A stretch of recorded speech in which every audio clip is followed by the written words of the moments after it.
বাংলাদেশ ইসলামী ছাত্র শিবিরের চট্টগ্রাম বিশ্ববিদ্যালয় ও ইসলামী বিশ্ববিদ্যালয় শাখার 2025 সেশনের নতুন কমিটি ঘোষণা করা হয়েছে। রোববার 5 জানুয়ারি একই দিনে দুই বিশ্ববিদ্যালয়ের নতুন কমিটি ঘোষণা করা হয়।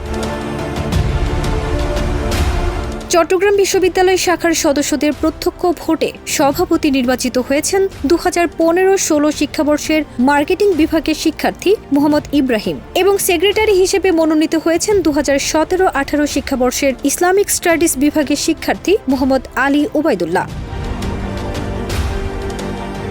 এতে প্রধান অতিথি হিসেবে উপস্থিত ছিলেন ইসলামী ছাত্র শিবিরের কেন্দ্রীয় সভাপতি জাহিদুল ইসলাম। বিশেষ অতিথি হিসেবে উপস্থিত ছিলেন বাংলাদেশ জামাতে ইসলামী চট্টগ্রাম মহানগরের আমির মোহাম্মদ শাহজাহান।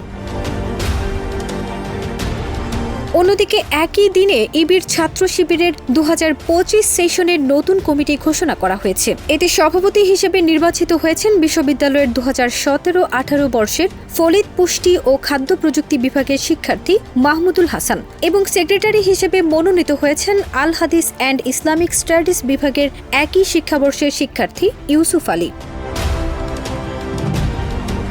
জানা যায় 2025 সেশনের জন্য শাখা সভাপতি নির্বাচন উপলক্ষে সদস্য সমাবেশে কেন্দ্রীয় সভাপতির স্বাক্ষরিত ব্যালট পেপারে ভোট গ্রহণ অনুষ্ঠিত হয়। ভোট গণনা শেষে সেক্রেটারি জেনারেল নুরুল ইসলাম সাদ্দাম সর্বাধিক ভোট প্রাপ্ত মাহমুদুল হাসানকে সভাপতি হিসেবে ঘোষণা করেন এবং পরে নবনির্বাচিত সভাপতিকে শপথ বাক্য পাঠ করান।